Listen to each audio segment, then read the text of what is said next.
Are you coming to the tree where they strung up a man? They say murder three.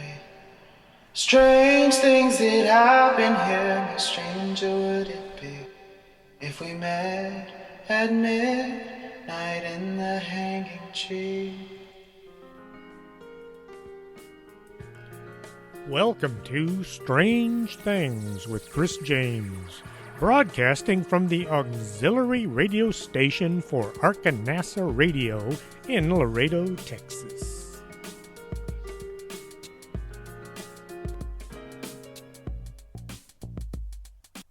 And here we are coming up on Christmas once again. Not only that, but we're coming up on the end of the year.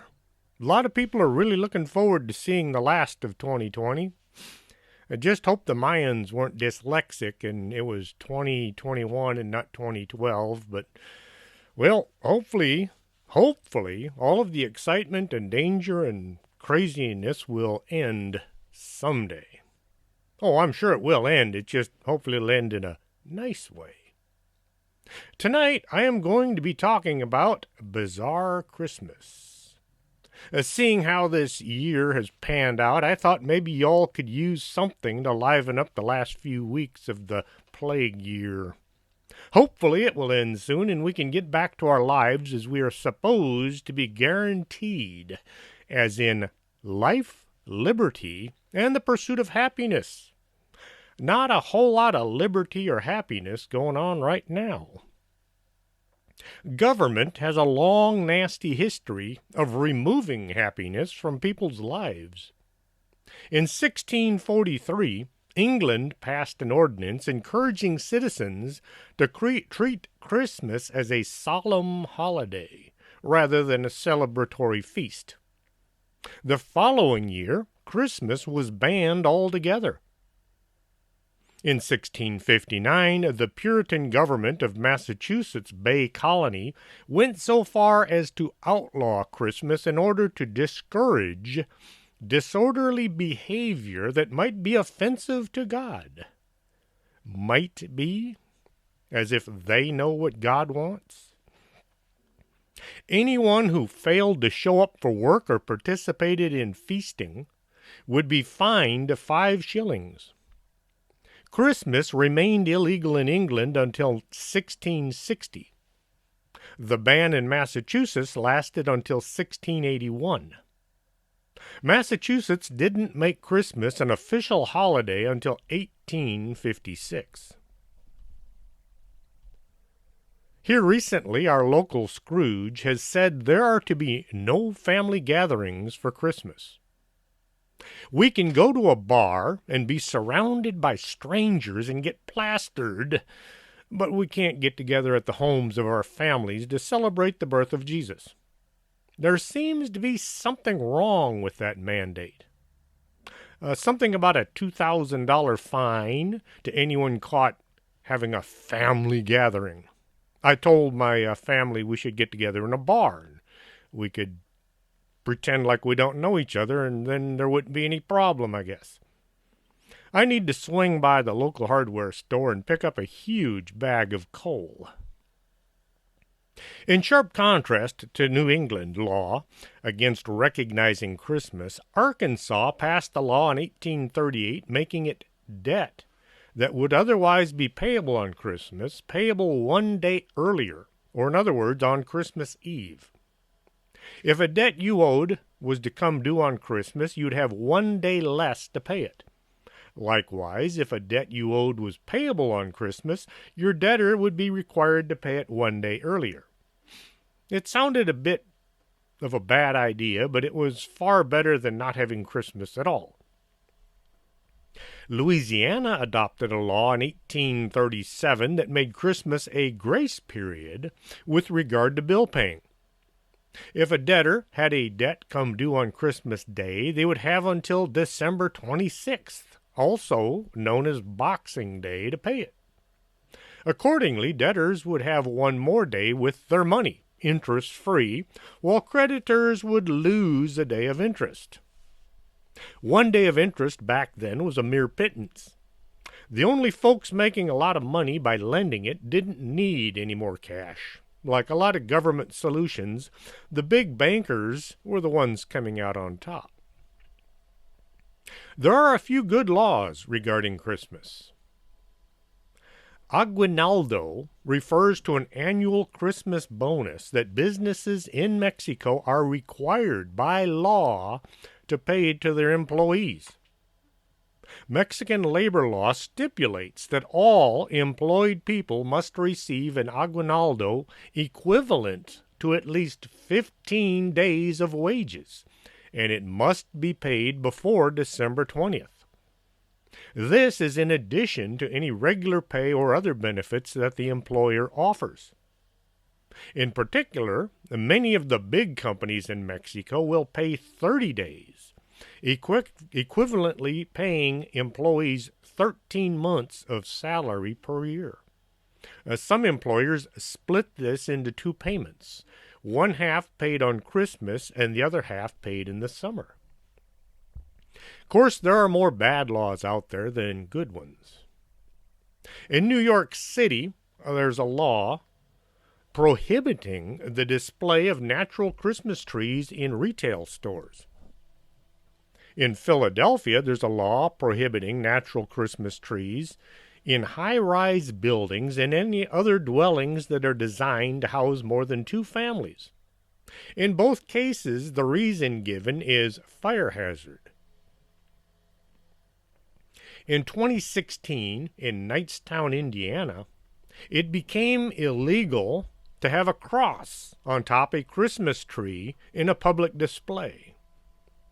The cross is not a Christmas symbol, said one representative of the American Civil Liberties Union. The cross is the preeminent symbol of Christianity, and it reminds Christians not of the secular trappings of Christmas, but of the crucifixion and resurrection of Jesus. Let's see here. Christmas, as in Christ's Mass. The name sounds like a Christmas celebration. Christ's Mass. There is no actual secular holiday. Christmas was created to celebrate the birth of Jesus. All the extra trappings like the tree and Santa and all were borrowed from other traditions. All the folks who don't want to celebrate the birth of Jesus should find some other date and come up with a new holiday. Oh, wait, holiday comes from holy day. This sounds kind of religious, so if you don't want to celebrate Christmas, then just stay home and have yourself a happy little same as all the other days.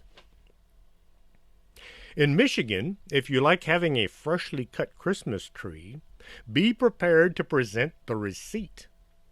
It's illegal in Michigan for anybody to transport a Christmas tree without having proof of the sale of the tree. This law came about because of the overly zealous folks that didn't like common folks running around the forests cutting down one or two trees of their own. You had to buy a tree if you wanted a real one. If a state trooper or local law enforcement person sees somebody driving down the road with a tree on the roof of their car, it was considered essential to see that the tree was bought and not cut down. Some people's priorities are a little weird. In Nebraska in 2018, an elementary school principal banned candy canes in the school because historically, the shape of the candy cane is a J for Jesus. The red is for blood of Christ, and the white is the symbol of resurrection.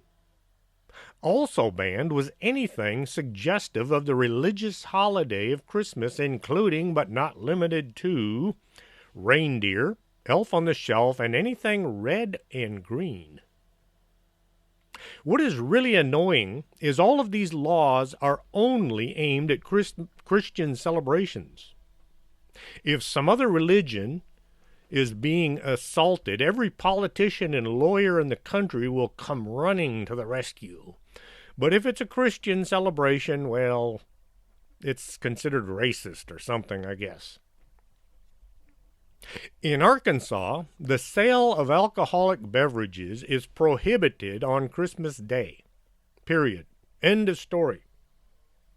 That's not to say you can't drink alcohol in the privacy of your own home on Christmas, but if you want to do so, you'll have to be sure and stock up before Christmas arrives. This is not a problem for me because I don't drink alcohol and I don't live in Arkansas. I wonder why the folks in Arkansas have such a law.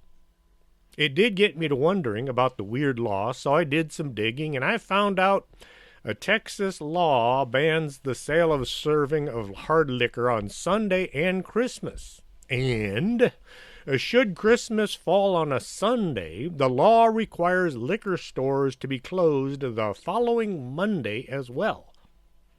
Now, this is hard to fathom. It almost sounds as if the folks passing laws wanted to be sure everybody knew there was a law involving the sale of alcohol on Christmas. Now I'm wondering, how many other states have such overreaching laws? Quite a few. I'm not going into them, so if you're curious about where you live or might be traveling, feel free to give it a search. Just one of the many ways some folks are trying to regulate others' lives. Many states and municipalities in the United States have laws regulating how long you're allowed to keep your Christmas lights up after Christmas. In San Diego, you have until February 2nd.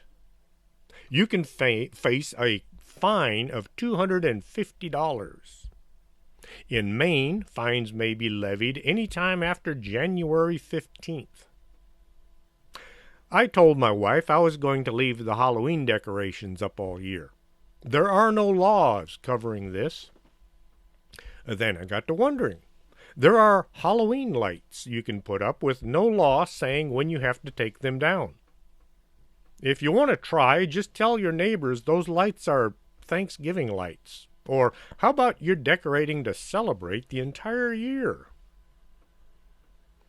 I, for one, could care less whether or not my neighbor leaves their lights up all year long. In fact, if they want to turn them on every night, that's okay by me as well. I put my lights up by putting little cup hooks up under the eaves. It took me 3 days to put the cup hooks in, but when it's time to take down the lights, all I have to do is push them off the hooks with a plastic pipe. Putting them up next December might take maybe an hour, and that's if I have a cup of coffee in one hand.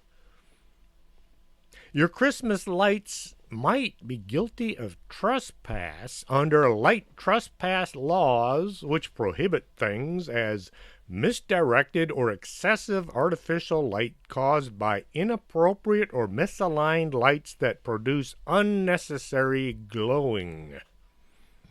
New Jersey in particular is known for this light trespass law. Wonder how the authorities decide your lights are trespassing on someone else's property. Do they have to light up the yard next door, or is it more like somebody thinks they're trespassing and therefore they're guilty? The United States has some ridiculous laws when it comes to Christmas. I want a government that is small enough to fit inside the Constitution. Too many laws mean there are too many politicians that should be on unemployment. I can think of just 10 laws that are needed, but the rest are mostly just somebody trying to shove their ideas down my throat. I can think of a few commandments that God should have put on the tablet, like, "Thou shalt not play crappy music loud enough to be heard across the street." Or how about, "Thou shalt not drive slow in the fast lane." But I guess these weren't a problem back then. Some countries take overbearing laws to a new low.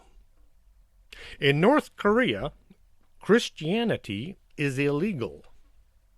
Believers must celebrate Christmas in complete secrecy in the woods with a handful of fellow Christians.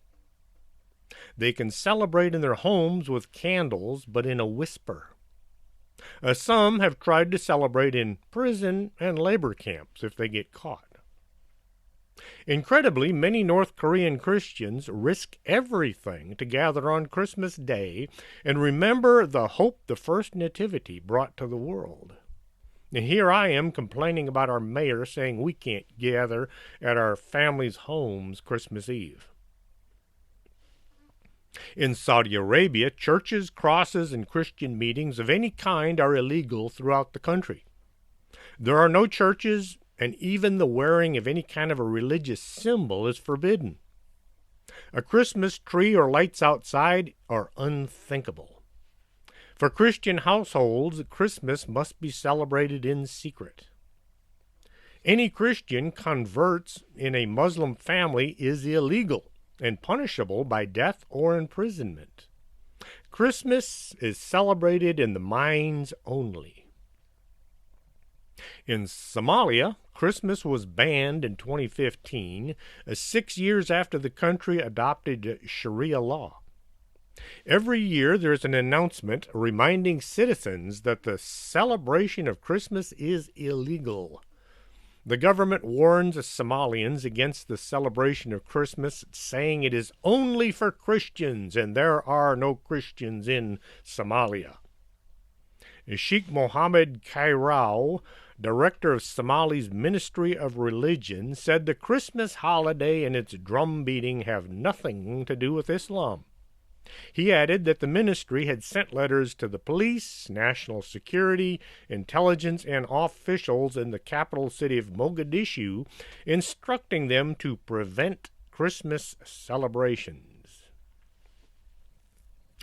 In Tajikistan, no one publicly celebrates Christmas because it has been outlawed. A decree in 2015 by the education minister in the former Soviet Republic banned public displays of Christmas, particularly in schools and universities. This included fireworks, festive meals, and gift-giving, as well as the display of a Christmas tree, whether a real or artificial.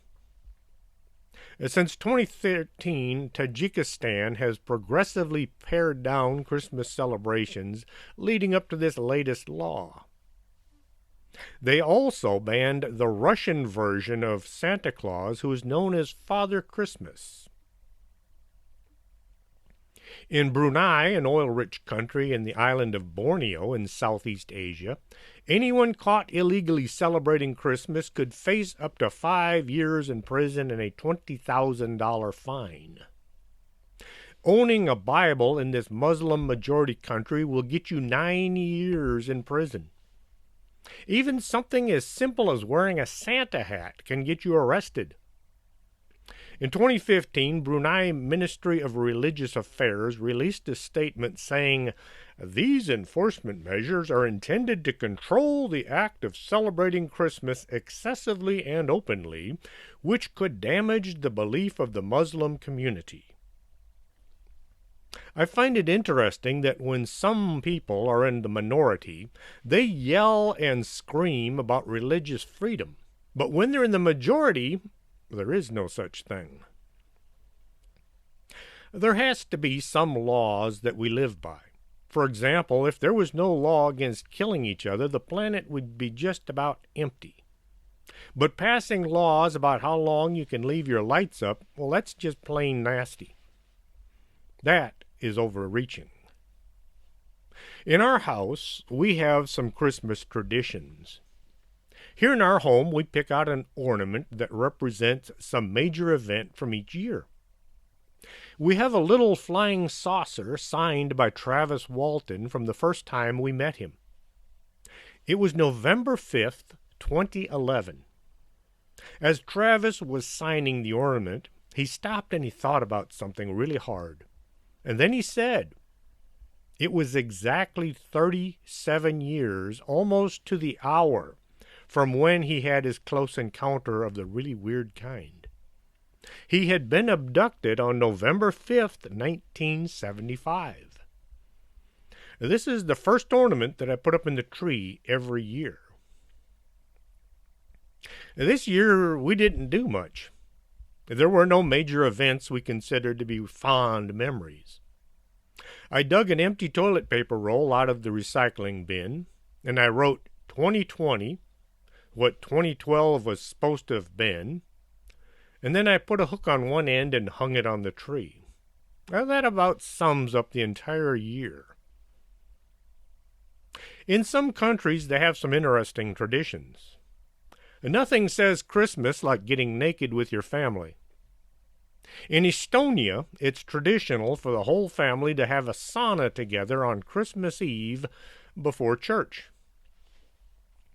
My grandmother on my dad's side was Swedish. We didn't have a sauna. It wasn't until I was 16 that I wound up in one. We were out being wild teens, me and my brother, and somehow we wound up in a sauna at some resort. I'm sure alcohol was involved. It was dark and steamy, and we both were sitting up on the top step trying to outdo each other. That's the hottest part of the sauna. A couple walked in and sat down. After a few minutes, we decided sitting up in the hottest part of the sweat box was going to kill us, so we moved down to the bottom bench. A woman was sitting there in her birthday suit. She didn't realize that this was not a private place. Well, duh. The sauna door opened from a public swimming pool. Her and her boyfriend leapt up and ran out the door to the public swimming pool area. I wonder what made them think it was a private sauna. Oh well. It's not uncommon in the U.S. for families to play hide the pickle in their Christmas tree. That was a new one to me. It's long been believed that the tradition came from Germany, but then some folks say it developed during the war between the states. No one really knows when or where this weird tradition came from. In the morning, children search the tree trying to find the pickle, and whoever finds it gets a special gift. In my hometown, League City, Texas, is the Butler Longhorn Museum. One of the artifacts on display is a huge longhorn sculpture made from all kinds of metal objects. Lots of old pistols and tools and some forks and knives, anything that could be welded together. Somewhere hidden in the sculpture is a League City police badge. If you find it, you get a special prize. I won the prize. I'm not telling where the badge is, but I found it. In Greenland, there's a special Christmas delicacy called Kiviak. It sounds as bad as it probably tastes. They take the body of a dead seal, and they stuff it with around 400 small birds, and they leave it out for 3 to 18 months. The air is squeezed out of the seal, and then the body is coated with seal grease to prevent the whole thing from rotting. Oh, really? I say if it's been sitting out for months on end, it's pretty well rotted. The little birds ferment so that when the seal is finally opened around Christmas time, they can eat the birds raw. I'll take the sauna over the rotting birds any day. I'll bet the smell of rotting birds combined with the dead seal being opened all over the place must make the entire country smell like a rendering plant. Oh, yuck.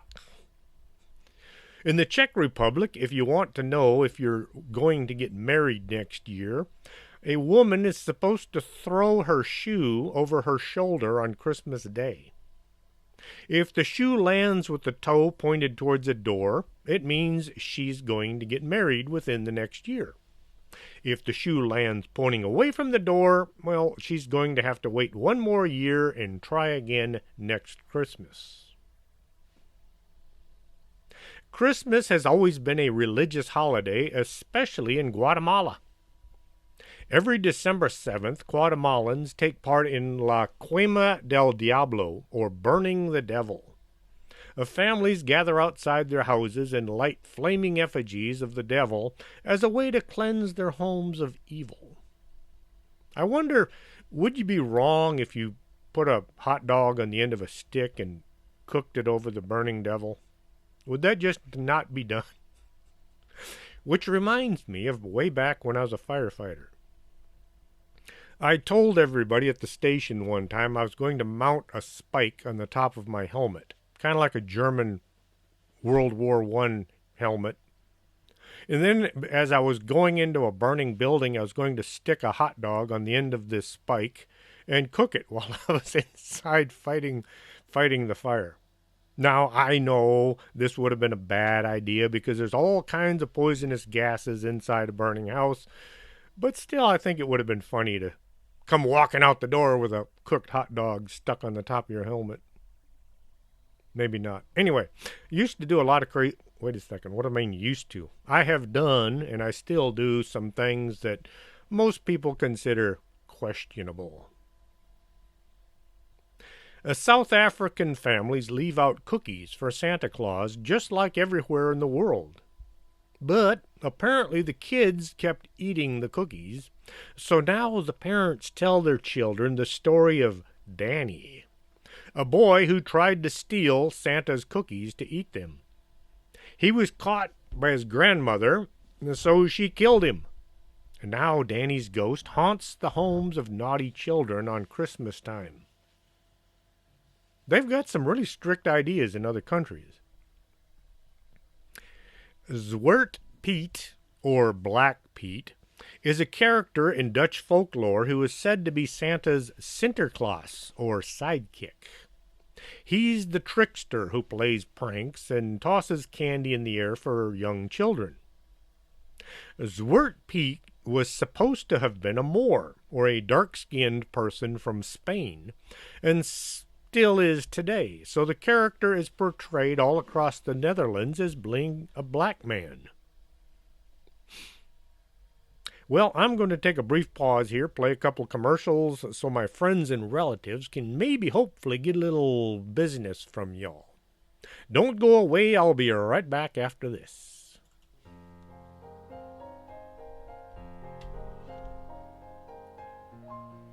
If your house is infested by ghosts, maybe it's time to contact somebody that can help you.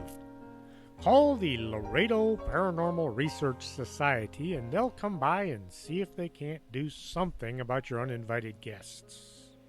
You can contact the LPRS at laredoparanormal@hotmail.com.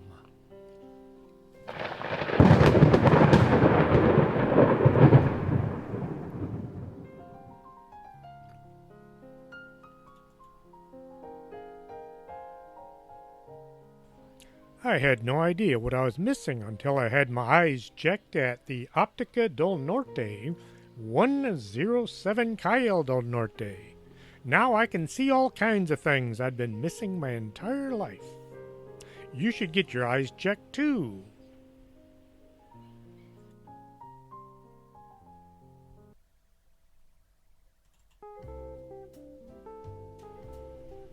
Why would anybody go through life drinking bad coffee? It's like a disgrace. Here in Laredo, we have the Organic Man Coffee Trike, the best coffee on the planet. You can find them at 4501 McPherson. Or, if you don't live in Laredo, you can order at organicmancoffeetrike.shop. The absolute best coffee on the planet.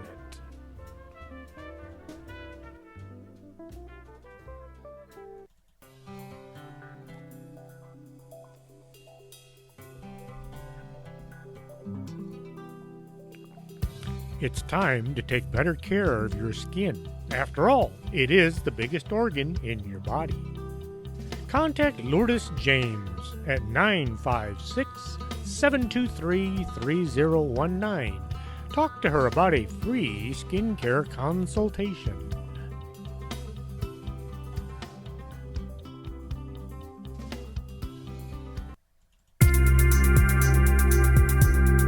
This is Arkanasa Radio you've been listening to.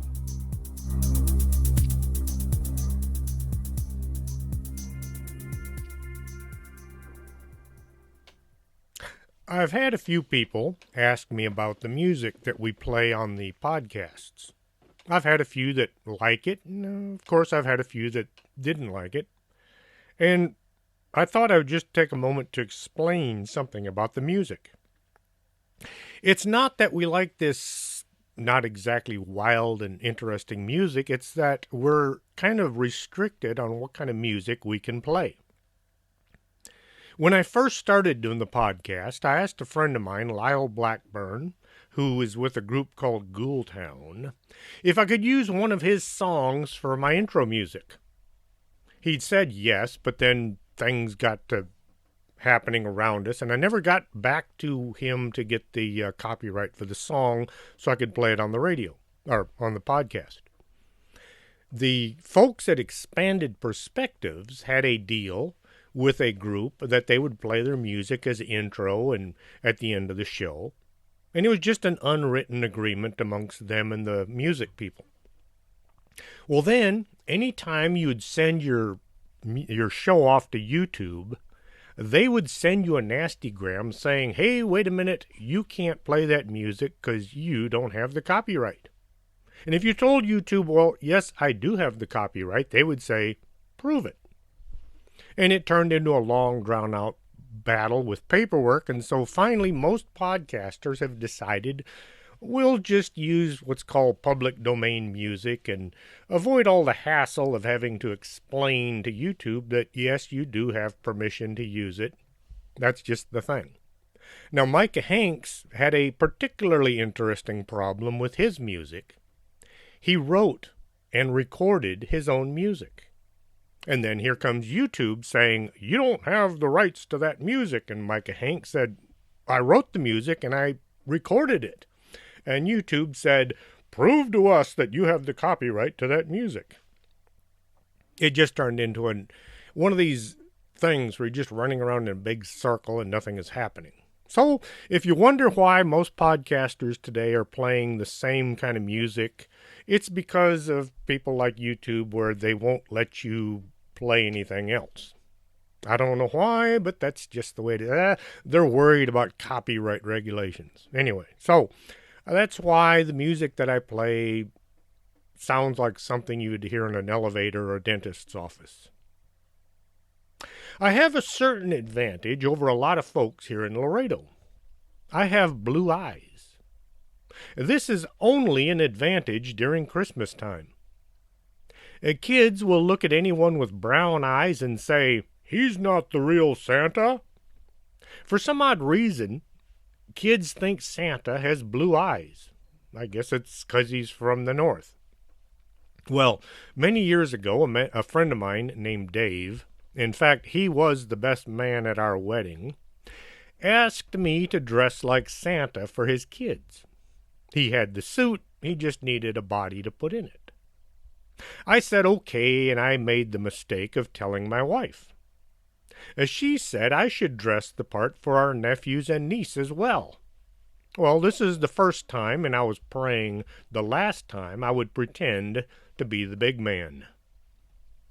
I pulled on the red suit, and I knocked on the door to my own house. We were celebrating Christmas at our place that year. The door opened, and I announced, Merry Christmas, in what I hoped was a Santa-sounding voice. The kids yelled and screamed, and they did all the things I was hoping to avoid. I handed out presents. After too long, about 100 photographs, in a heavy red suit, on a hot Laredo night, I was able to slip out the door finally. I had to run over to Dave's house and do the same thing. It takes time to put on all that gear, so I just jumped in my wife's minivan and I drove to Dave's house wearing the suit. Well, I'm sitting at a red light and I was waiting for the green when I heard somebody yell, Look, it's Santa! I turned to my right, and here came about 40 kids running fast. It was probably only 5 or 6, but to me it looked like 50 or 60. I was in a panic as the kids got closer, and I had no idea how to handle the situation. The light turned green, and I drove away. I hope I didn't ruin anyone's Christmas that night. To this day, I have no idea how I should have handled it. I guess I could have pulled over, opened the door and asked the kids if they'd been good and told them that I'd be visiting them later that night.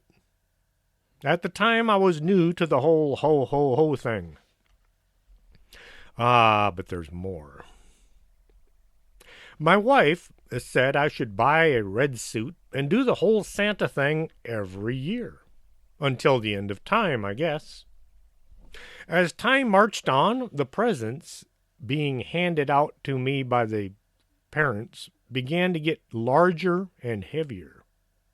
It got to a point where I was having to make 2 or 3 trips back and forth to my truck to get all the presents and then pile them by the door of the house before ringing the door to announce that I was there. Make matters worse, my glasses, which were real glasses now, would fog up, making reading the labels impossible. The suit was hot. Finally, in a bid to save my own sanity and my back, I simply started buying the gifts myself. Now everybody gets books. A friend of ours worked at the women's shelter. Many of them had kids with them. It was decided, I don't know by whom, I was to stand in for Santa at a party. I was thinking there might be a few dozen kids, and I'd slip in and do the ho-ho-ho thing and leave. The best laid plans. I walked out to the yard, and I was met by 500 kids. They had brought kids in from all over the neighborhood. It wasn't just the women staying at the shelter. I wanted to turn and run. As I walked around the yard, kids came up asking me if I was the real Santa, and if I was, what did I bring them last year? They were testing me. And I don't mean 1 or 2 kids, I mean dozens of them. They wanted me to prove that I was Santa. I tried. Some kids were convinced I was the big guy, while others, well, they knew what was going on. A little too smart for their own size. That suit was hot. I didn't need any pressure to work up a sweat. It was like a sauna inside. Finally, I was allowed to have a seat, and kids would come over to ask for various things. I was doing a great job asking in a jolly voice what they wanted for Christmas and reminding them to tell their parents, or rather their mothers, what they wanted. A little girl brought me some cookies and a glass of warm soda. They didn't have any milk. I thanked her and I tried to get on with my mission, but she stood there watching me. After a bit, she asked me if I was going to eat the cookies. I said, "Why, yes." And then I tried. I stuffed a cookie in my mouth, along with half the beard. The cookie and the hair didn't want to go down. All I had to drink was warm soda, so I gave that a try, and I wound up with warm soda running down my neck and inside my coat. Not wanting to be outdone, other kids began bringing me cookies. I had them in both hands with not a clue what to do. The long white beard does have one advantage. I would put my hand up to my mouth with a cookie, and then I would shove it through the hair, down the neck of my jacket, and inside the coat. And I would deposit cookies inside my coat. As the night wore on, I began to develop a distinct lumpiness to my midsection. By the end of the night, I had several hundred sweat-soaked cookies stuck to my t-shirt.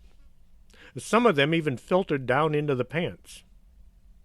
I also had warm soda all down the front of my coat, inside and out. I finally got to slip out the door, still dressed like Santa, because the building was now locked and I had no place to change. I found an out-of-the-way dark spot on the street, at the corner of a wall, and pulled my ravaged red suit off and shook out all the cookie mush from my clothing. I imagine a couple of dogs probably came by later that night and were overjoyed by the treat of wet, warm cookie dough. I had to have the suit cleaned immediately because I was going to have to wear it again the following week. This leads me to what I consider the rules of being Santa. You have to be nice no matter what. You have to make the kids happy even if they make you mad. You have to at least pretend to eat the cookies. The most important thing is you don't try passing on any misguided ideas if some kid wants something like, say, a gun for Christmas. Now, some of you may have seen the video. I understand that guy got fired. You smile, you laugh, you say you'll see them soon, and you make them happy. Now, if you're dressed up like Krampus, well, the rules are a lot different.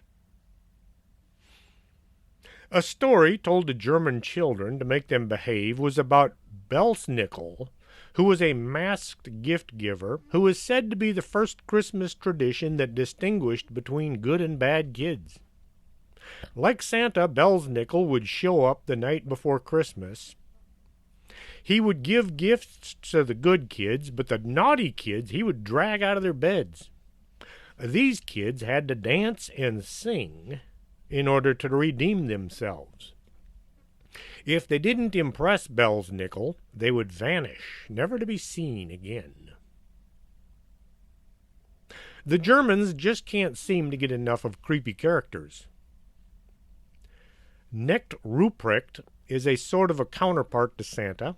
He wears a dark robe, has a long dark beard, and he carries a bag full of ashes, switches, some treats, and a long staff.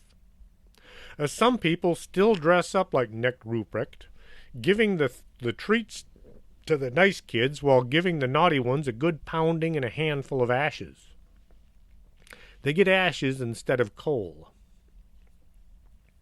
In Eastern Europe, stories are told to children about Frau Prekta, or the Christmas witch.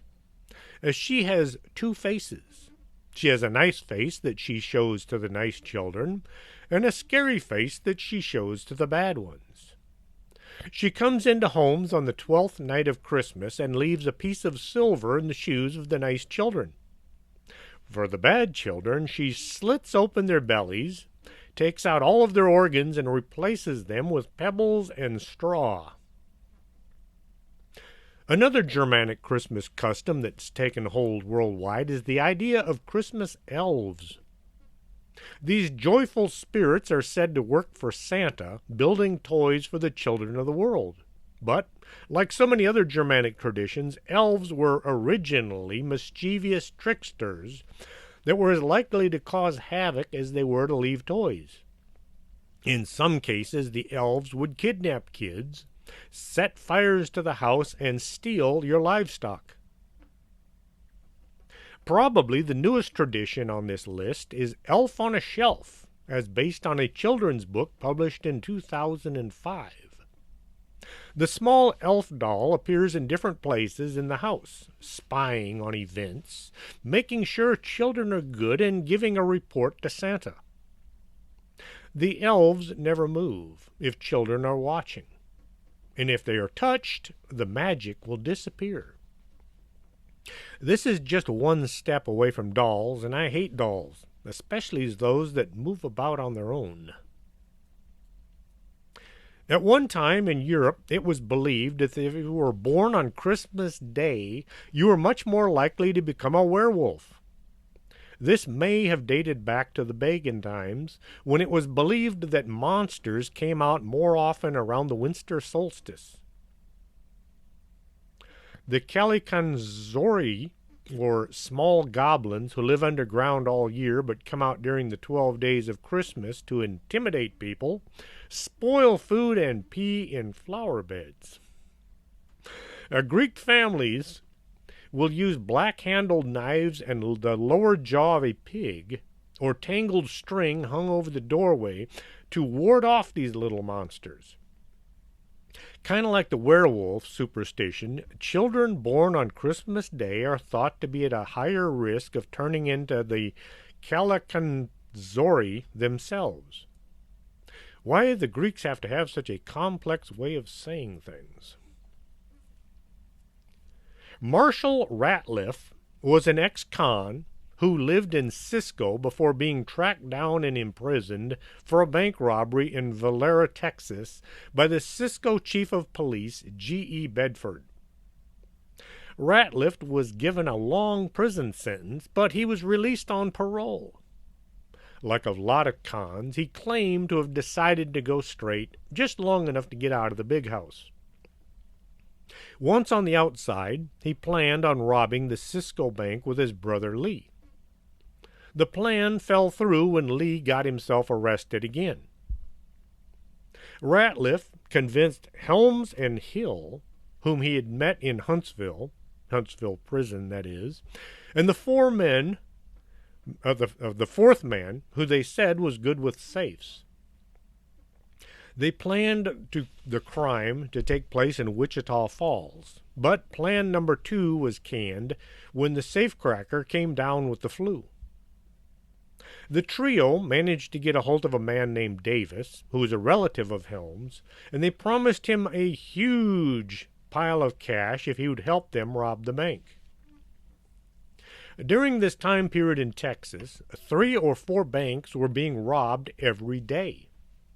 In response, the Texas Bankers Association were offering a $5,000 reward to anyone shooting a bank robber during the crime. Ratliff knew that he would be immediately recognized if he returned to Cisco. This made the heist a particularly dangerous undertaking for the 4 men, so Ratliff decided to conceal his identity by disguising himself as Santa Claus.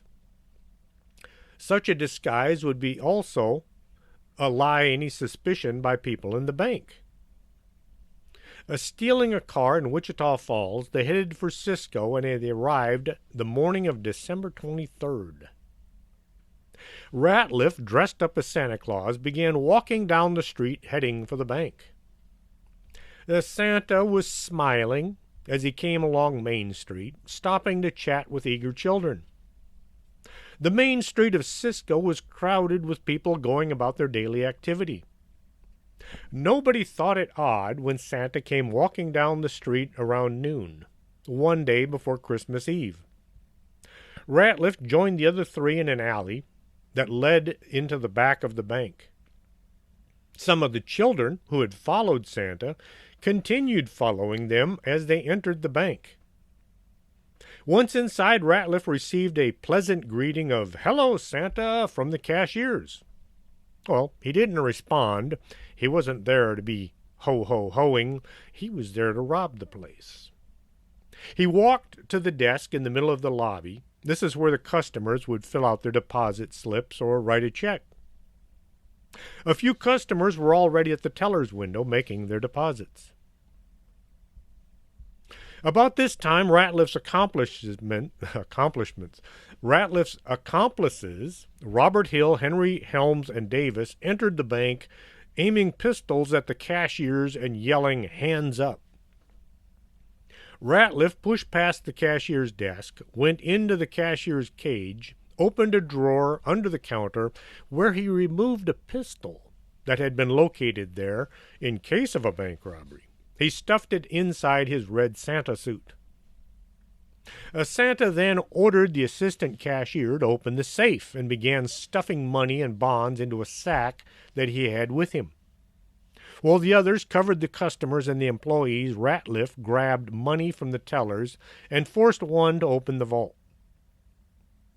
Mrs. Blessingame and her 6-year-old daughter, Frances, entered the bank in hopes of seeing Santa.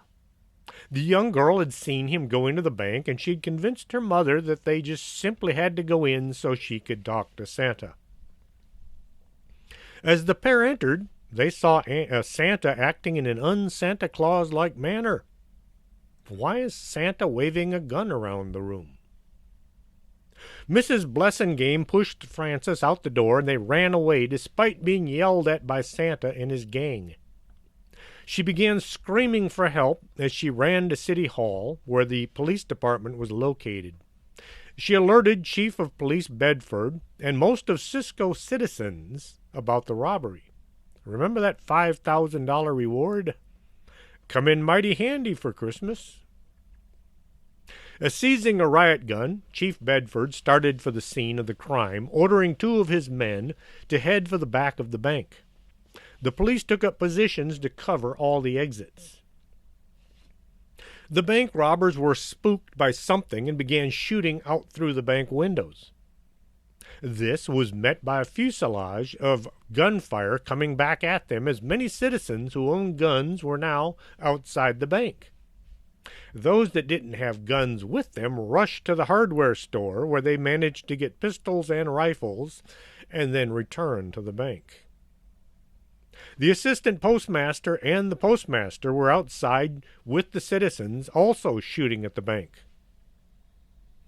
One of the bank robbers got hit in the arm with a rifle round. A bullet also struck a cashier in the jaw. Another struck the bank customer in the leg.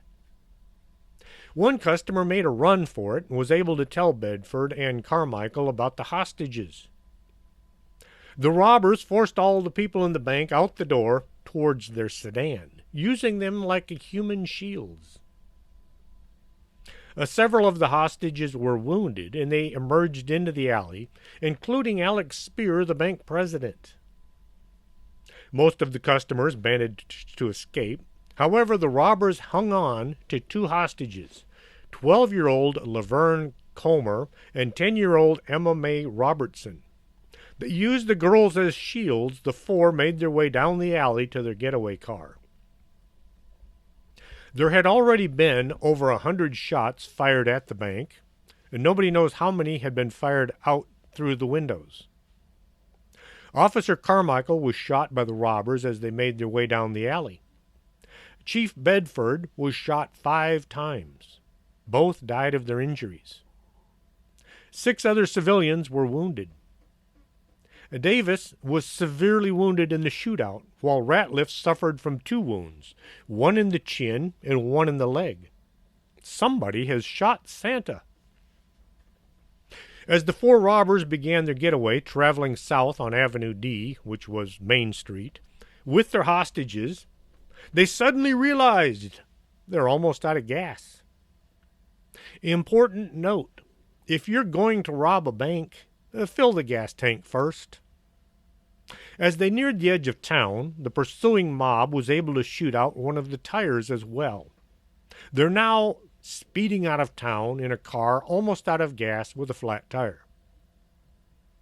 The robbers lurched out of the vehicle brandishing their guns, and they commandeered a passing Oldsmobile being driven by 14-year-old Woodrow Wilson Harris, who immediately jumped out of the car. The robbers transferred the loot, the hostages, and the injured comrade into getaway car number 2.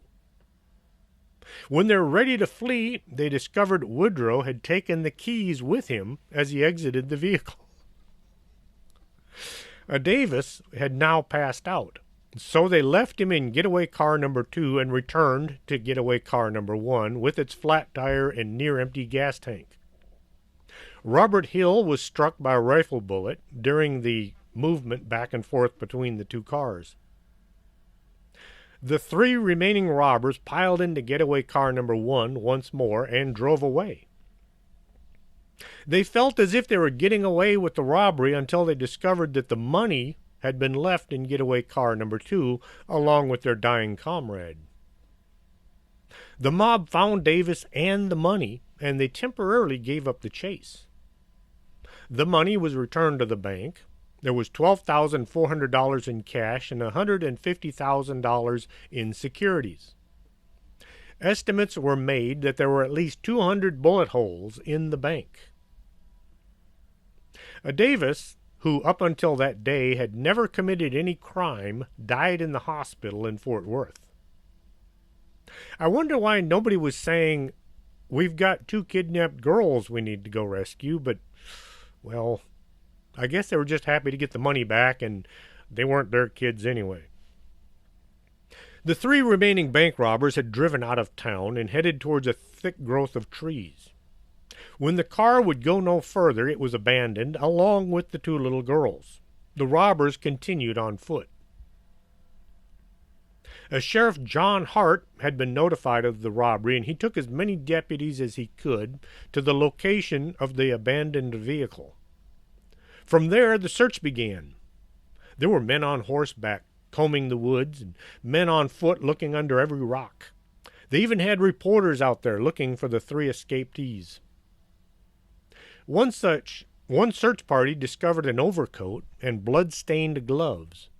Later, citizens found a suitcase and a pile of blood-stained rags.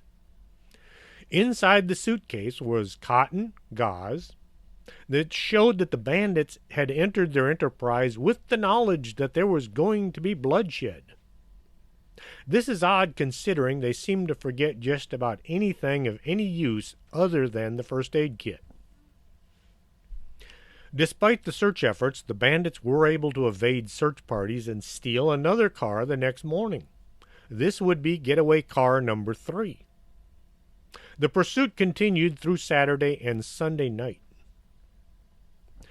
During a church service on Christmas Eve, a man dressed as Santa entered the church. He was met by yells from the children saying, "Santa, why did you rob the bank?" When the bandits wrecked their getaway car number 4, getaway car number 3, they commandeered a vehicle driven by Carl Wiley.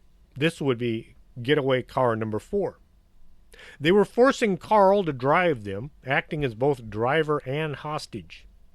Mr. Wiley, his father, fired his shotgun at the fleeing car, but, he hit his son by accident. After hiding out all that night with nothing to eat but oranges that they found in a tree, the 3 fugitives came up with a bold plan. Considering how they'd been doing so far, I would say planning was not their strong point. Helms, Hill, and Ratliff decided to return to Cisco so they could hide in plain sight. They released Wiley and his car, and they stole getaway car number 5. The wounded bandits were not doing too well. Loss of blood on the part of Ratliff, combined with the lack of food and the icy weather, was taking a toll on them. The 3 men tried crossing the Brazos River near South Bend in Young County. As they tried to cross the river, officers spotted the single-seated vehicle with 3 occupants approaching. The driver caught sight of a gun in the hand of one of the officers, and he began backing up rapidly down the road. Then, as the members of the posse scurried into their automobiles, the car whirled and rushed away. A car chase followed with a shootout in an oil field as the 3 tried to escape, running towards the wells. Involved in this firefight was Deputy Sheriff Cy Bradford, famous for bringing down criminals all over the state. He was the law enforcement superhero of the day. His career was filled with gunfights, which Bradford's cool-headedness and marksmanship always brought him out as the victor. Before Bradford's car had rolled to a stop, he was out with old Betsy, his double-barrel shotgun. He had shells in his pockets as well as in his left hand. Bradford fired once, and one of the fugitives fell. Bradford reloaded before firing again. He said he didn't want to be caught with an empty gun. Well, if he's carrying a double-barrel shotgun, that's kind of a limited supply of rounds. You've only got 2 shots. That's why it's called a double-barrel. He should have had a riot shotgun, which can hold up to 8 rounds, depending on how long the barrel is. Well, live and learn. Back then, law enforcement really didn't expect much of a fight from the bad guys. The bandits ran on, firing back over their shoulders. Again, Bradford shot, and a second man went down, but he was able to get back to his feet and stagger on. The third desperado took a hit from Bradford as well. Ratliff was reportedly a walking arsenal. He had 6 handguns on him. He also had 6 bullet holes in him that were leaking bodily fluids much needed for life. Santa was now in custody. The intense manhunt for Helm and Hill, directed by Ranger Captain Tom Hickman, pressed on so as to not allow the wounded men an opportunity for rest. Despite airplanes flying over the search team, they could not find the fleeing men. In the process, 2 more men in the search party wounded themselves with accidental discharges of their weapons, bringing the total number of wounded to 8. They eventually picked up the trail, which ended the chase eventually when they found the 2 fugitives. Helms, Hill, and Ratliff had several wounds apiece and had not eaten for days. All 3 did survive to face trial. Helms was the second to stand trial after Ratliff. He was identified as the one who had gunned down both lawmen, and he was given the death sentence in late February. After an unsuccessful insanity plea, he was executed by electric chair September 6, 1929, in Huntsville Prison. He rode the lightning. Hill was the last to be tried. He pled guilty to armed robbery and took the stand on his own behalf, crying for mercy and citing his unhappy childhood. In March, he was given a sentence of life in prison or 99 years, whichever came first. Life in prison is actually only about 8 years. This is according to the folks I know. Hill escaped from prison 3 times but was recaptured each time. After he finally settled down, he was paroled in mid-1940s, changed his name, and became a semi-productive citizen. He passed away in 1996. Ratliff was convicted of armed robbery January 27, 1928. He was also sentenced to 99 years in prison. 10-year-old Emma Mae Robinson had testified, saying that Ratliff, as the man disguised as Santa Claus, had robbed the bank and kidnapped her. On the way to his cell, Ratliff muttered, "That's no hill for a high stepper like me." Months later, March 30th, he was sentenced to execution for his role in the death of Bradford and Carmichael. Although nobody could say that he was actually involved in the shooting, he was there when one of his comrades did kill the 2 lawmen. Therefore, he was guilty of being an accomplice to a murder. Ratliff appealed his case, and when that failed, he began behaving oddly in hopes of an insanity plea. He began acting insane the day of Helms' execution, which did convince his jailers. His mother, Rela Carter, filed for a lunacy hearing in Huntsville. The civilians of Eastland County began to be growing infuriated when they learned that Ratliff had not already been executed for his deeds. They were further aggravated by this new development.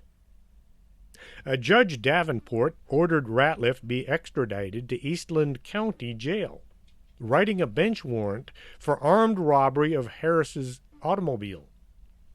November 18th, while awaiting execution, Ratliff feigned paralysis, convincing his jailers that he was dying. When the jailers entered the cell, Ratliff attacked them, getting his hands on a pistol. One of the jailer guards was killed. The other guard managed to wrestle the gun away, but a hand-to-hand battle continued. Most of the town, including the fighting jailer's daughter, watched helplessly through the jail window, unable to break open the steel door to help the guard as he pinned Ratliff down, beating him unconscious, and then drug him back to his cell. A crowd began to gather the next morning. By nightfall, it had grown to nearly 2,000 people, all clamoring for Ratliff. 15 to 20 men rushed into the jail and dragged Ratliff out the door. They tied his hands and feet, carried him to a vacant lot behind the local Majestic Theater on Mulberry Street, where the play The Noose was being shown. The crowd threw a rope over a guy wire between 2 telephone poles on which they intended to hang Ratliff. The first attempt failed when the knot came loose, and he fell to the ground. The second time, however, they used a stronger rope, and they were successful. His last words were, "Forgive me, boys," before he was hoisted 15 feet in the air. He was pronounced dead 20 minutes later on November 19th. Some people have erected a marker and a picket fence around the utility pole in back of the Majestic Theater on Mulberry, although this marker may or may not be the actual pole used. Jones, the wounded guard, died later that evening, bringing the number of dead people in the Santa Claus Bank robbery to 6. No one was ever tried in association with the lynching, although a grand jury was formed. Several thousand people viewed Ratliff's body the next day at a furniture store in Eastland before Judge Garrett ordered the corpse locked up. Ratliff's family was eventually given the body, and they arranged for a funeral in Fort Worth. Many people in Cisco over the years have claimed to have been present at the robbery or related to somebody who was, and it is now a part of local folklore. The greatest manhunt in the history of West Texas had ended, and most celebrated of all trials ever held in Eastland District Court, the old courthouse, was also the last. At the end of the trial, the building was demolished. The First National Bank still stands in Cisco, although it is a new building today.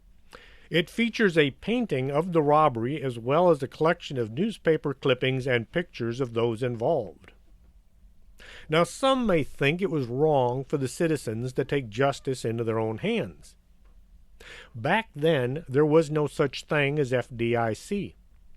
If a bank lost all of its money, the depositors lost their money as well. When somebody robbed a bank, they were also robbing the townspeople. This made the crime so much more personal. Their police officers, known to all, were dead. Their bank was shot up. 2 girls had been kidnapped. The town had a bone to pick with the men that tried to ruin Christmas and made Santa Claus look bad. People may scoff and say they're so much more civilized today. No, folks were a little more manly back then.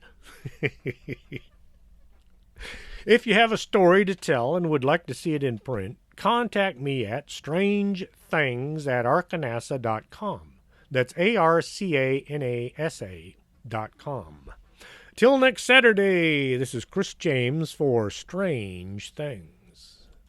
Are you coming to the tree where they strung up a man, the same murder 3? Strange things that happen here, no stranger would it be if we met at midnight in the hanging tree.